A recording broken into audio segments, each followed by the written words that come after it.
तो share market की पाठशाला में आप सभी का तहे दिल से स्वागत है। तो बात कर लेते हैं आज यानी कि 23 अक्टूबर को 3:30 बजे तक जिन जिन कंपनियों ने रिजल्ट पेश किए हैं उन सारे स्टॉक की एक क्विक समरी लेंगे with in 10 minutes.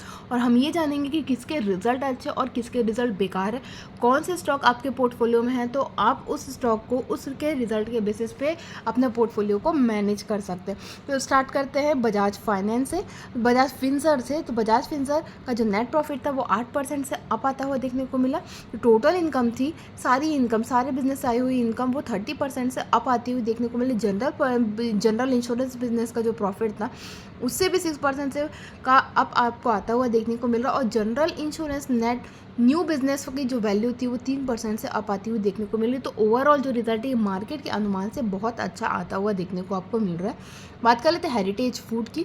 Heritage food में रेवेन्यू 4% से बढ़ता हुआ देखने को मिल रहा है। एबिटा 76% से ज़बरदस्त तेजी के साथ देखने को मिल रहा है। जो पिछले साल 47.5% था वो बढ़ करके 83.7% आता हुआ देखने को मिल रहा है। एबिटा मार्जिन की बात करें तो पिछले साल 4.9% था जो कि बढ़ करके 8.2%, बहुत ज़बरदस्त तेजी आती हुई देखने को मिल रहा है। नेट प्रॉफिट की बात करें तो 22.4 करोड़ से 48.6 करोड़ आता हुआ देखने, तो प्रॉफिट भी डबल होता हुआ देखने को मिल रहा है। एबिटा भी डबल के आसपास आता हुआ देखने को मिल रहा है। एबिटा मार्जिन डबल होता हुआ देखने को मिल रहा है। एबिट की बात करेंगे तो ये 76% अब तो ओवरऑल बहुत ज़बरदस्त रिजल्ट हेरिटेज फूड ने दिया है। क्राफ्टमैन ऑटोमेशन की बात कर ले तो रेवेन्यू 3% से अप आता हुआ देखने को मिल रहा है, लेकिन एबिटा जो है वो 19% से डाउन आता हुआ देखने को मिल रहा है। एबिटा मार्जिन की बात करें तो बहुत ज़बरदस्त कटौती आती हुई देखने को मिल रहा है। 20% से 15.9% से एबिटा मार्जिन कट होता हुआ देखने को मिल रहा है। नेट प्रॉफिट 41% से डाउन आपको आता हुआ देखने को मिल रहा है। तो ये एक रिजल्ट, अब तक हमने जो 3 स्टॉक एनालिसिस किए उन 3 में ये एक पहला रिजल्ट है जिसका बहुत ख़राब रिजल्ट आता हुआ देखने को आपको मिल रहा है। आगे बात कर लेते हैं केपीआईटी टेक की। नेट प्रॉफिट इसका भी पॉइंट एकदम नेट आता हुआ देखने को मिला। 204 करोड़ पिछले बार भी था, 204 करोड़ अब भी आता हुआ देखने को मिला। कुछ पॉइंट में डिफरेंस आया जो कि 0.2% के बराबर निकल कर आता है। रेवेन्यू 7.8% से अप आता हुआ देखने को मिल रहा है।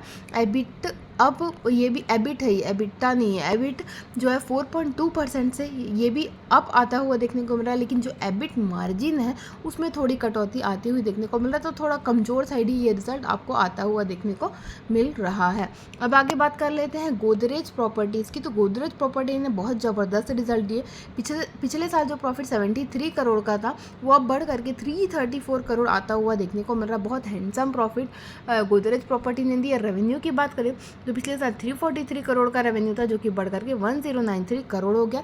एबिटा की अगर हम बात करें तो पिछले साल कंपनी का एबिटा 61 करोड़ का लॉस था जो कि अब 32 करोड़ का एबिटा प्रॉफिट में आपको आता हुआ देखने को मिल रहा है। तो ओवरऑल रिजल्ट गोदरेज प्रॉपर्टी के अच्छे आते हुए देखने को मिले।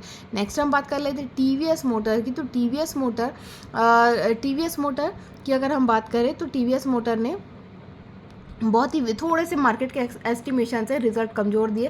दरअसल ब्लूमबर्ग का जो एस्टिमेशन था वो 696 करोड़ का प्रॉफिट का एस्टिमेशन था, लेकिन जो प्रॉफिट आया है वो 663 करोड़ के आसपास आता हुआ देखा। हालांकि इनका जो प्रॉफिट है वो मार्केट के एस्टिमेशन से भले ही नीचे है, लेकिन ये बहुत शानदार टीवीएस मोटर का रिजल्ट ऐसे देखे तो बहुत शानदार दिखेगा। 23.5% से रिजल्ट आपको बढ़ता हुआ देखने को, प्रॉफिट बढ़ता हुआ देखने को मिल रहा है। रेवेन्यू की बात करें तो 13.3% से अप आता हुआ देखने को मिल रहा है। एबिटा की बात करें तो 20% से एबिटा जंप करता हुआ देखने को मिल रहा है। और मार्जिन जो पहले 11% का था अब वो 11.7% पे मार्जिन आता हुआ देखने को मिला। तो ओवरऑल रिजल्ट अच्छे थे, लेकिन जो रेवेन्यू था, रेवेन्यू भी मार्केट के एस्टिमेशन से कम आता हुआ देखने को मिला।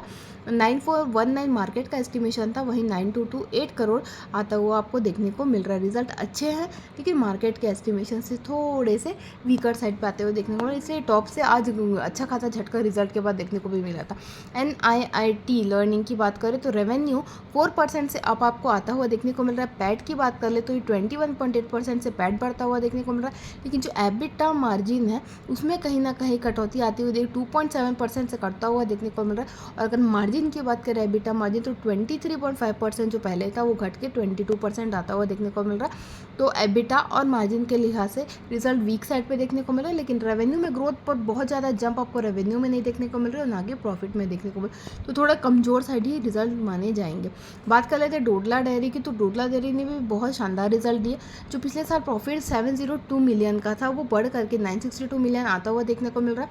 एबिटा मार्जिन की बात करें तो 9.4% पिछले साल था, जो कि बढ़ करके 9.64% आता हुआ देखने को मिल रहा है। और यदि प्रॉफिट की बात करें तो 436 करोड़ पिछले साल का प्रॉफिट था, मिलियन का प्रॉफिट था, जो कि 636 करोड़ आता हुआ देखने को मिला। तो शानदार रिजल्ट डोडला डेयरी और हेरिटेज फूड के आते हुए देखने को मिला। मैं बता दूं आपकी जानकारी के लिए, तो जो दोनों ही कंपनी डोडला डेयरी और हेरिटेज फूड ये साउथ इंडिया में बहुत प्रॉपरली वर्क करती है, स्पेशली तेलंगाना और आंध्रा में इनकी पकड़ बहुत मजबूत है। तो अगर मैं हेरिटेज फूड की बात करूँ, स्पेशली हेरिटेज फूड की बात करूँ, तो ये एक ऐसा स्टॉक है जो हर किसी को हर कोई गिरावट में आपको परचेज़ करना ही चाहिए, क्योंकि बहुत हैंडसम मार्केट हेरिटेज फूड का आंध्रा तेलंगाना रीजन पे है। और इसीलिए इसका प्रॉफिट अगर आप देख रहे होंगे तो शानदार आता हुआ देखने को मिल रहा है। और ये एक क्वार्टर की बात नहीं, इनका रिजल्ट मैं बहुत समय से क्वार्टर से मैं इसका ट्रैक कर रही हूँ। डोडला डेयरी और हेरिटेज फूड का रिजल्ट हमेशा शानदार ही आता हुआ देखने को मिल रहा है। बात कर लेते हैं उदयपुर सीमेंट की, तो उदयपुर सीमेंट में जो रेवेन्यू की अगर हम बात करें तो 269 से 294 करोड़ बढ़ता हुआ रेवेन्यू आपको देखने को मिल रहा है। अगर खर्चे की बात करें 252 से 320 करोड़ के खर्चे हुए देखने को मिल रहा है। एक झटका ये भी लग गया है कि जो पिछले साल जो कंपनी ये प्रॉफिट में थी अब वो लॉस में आती हुई देखने को मिल रहा है।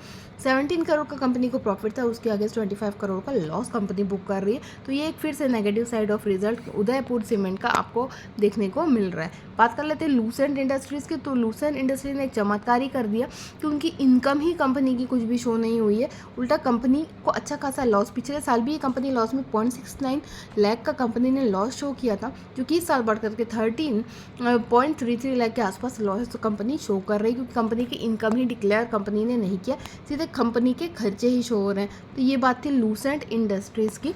आगे बात कर लेते हैं एनडीटीवी की, न्यू दिल्ली टेलीविज़न की, जिसमें अगर हम एक्सपेंसेस की बात करें तो इनकम की बात करें तो इनकम में कटौती आते हुए देखने को मिल रही है। 6763 लाख का जो पिछले साल टोटल इनकम था वो घट करके 6432 करोड़ हो गया। वही अगर हम खर्चे की बात कर ले तो 5955 करोड़ से खर्चे सीधे 11267 करोड़ से आपको बढ़ते हुए देखने को मिल रहा है।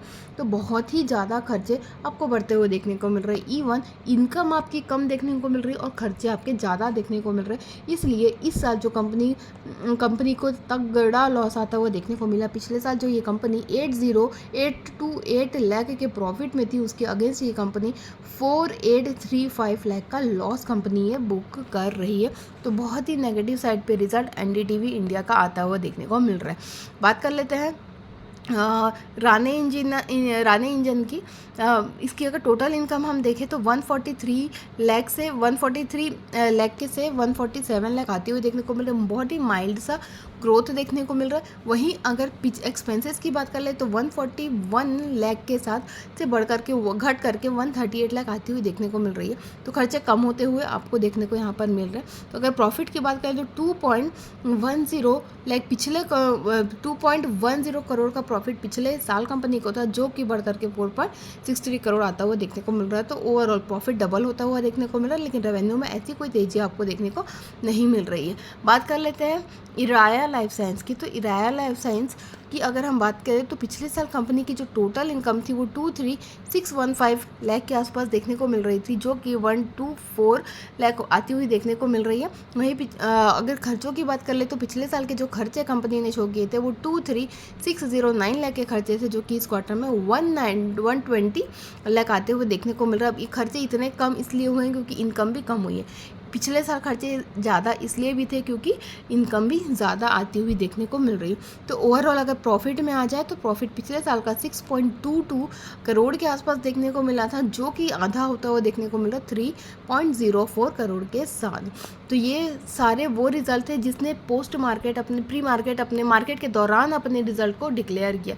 तो आगे बचे हुए जितने भी रिजल्ट आएंगे इन टोटल हम उसकी समरी लेंगे और अब एनालिसिस करिएगा कि रिजल्ट अच्छे हैं या नहीं। तो अभी के लिए धन्यवाद। आगे के रिजल्ट की जानकारी के लिए बने रहेगा मेरे चैनल में। तब तक के लिए